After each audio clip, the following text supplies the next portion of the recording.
barebe iki kibazo uko kimeze bamushyikirize Yesu niwe wakemura ibi bibazo. Baramuzanye, abanyampuye baramufasha, baramuganiriza. Wa mwana nawe yasohoye ibyo yari yahuye nabyo byose, yasobanuye ukuntu ababyeyi bamutoteje, ukuntu yiyahuye, byose arabivuga.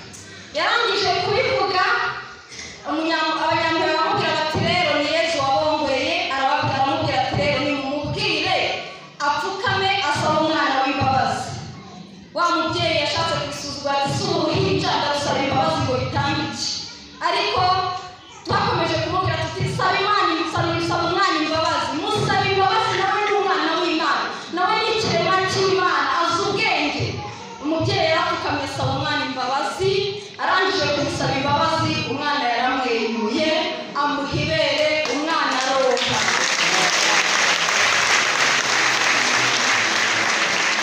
Imbabazi rero, gutanga imbabazi no kuzisaba niho Yesu anyuza impuhwe ze.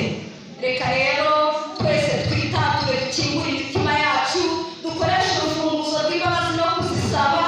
Dusaba abavandimwe bacu imbabazi kandi abandi tubababarire, kugira ngo Yesu nawe ashobore kudukorera ibyo tumusaba. Kristo Yesu akuzwe.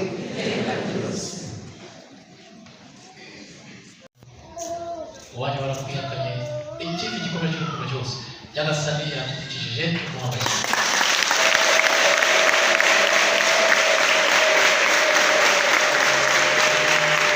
Rero turi kuvuga bari hano nabo waje gusabira, sibyo?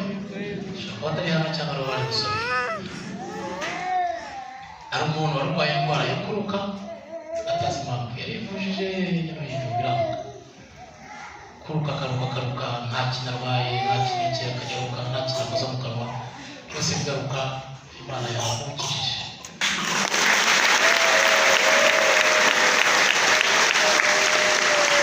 Yarwaye ivi rimwe, Imana yanyeretse, ntabwo nzi niba ari uyu munsi ariko n'ivi ikintu cyari kimeze nk'umusumari cyangwa cy'ikijumba, kandi mu by'ukuri byarizanye, ntabwo uzi icyabiteye.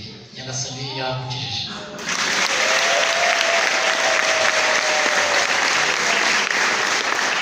Umutwe udakira hafi gusa, aho ibinini n'amakarito byaganze, Nyagasani yabikemuye.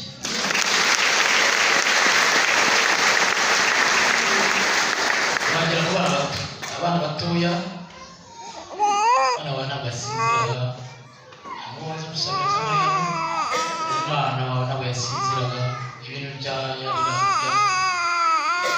bishimagura mbere y'ibyo kandi ari ibintu byamutera kwishimagura. Waravujije byaranze, akarere utazi n'ibintu bimuririza imyaka y'imyaka imyaka karajoro. Imana yamukijije imyuka mibi ntabwo izongera kugaruka.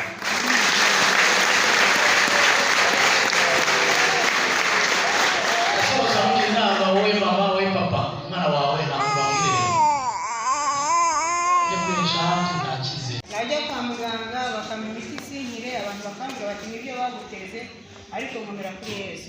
Ubwo rero mu isengesho ry'ubushize baje kuvuga, umusaseridoti yaravuze ati hari umuntu ukize ibintu byamuryaga mu kaboko k'ibumoso, Yesu aramukijije.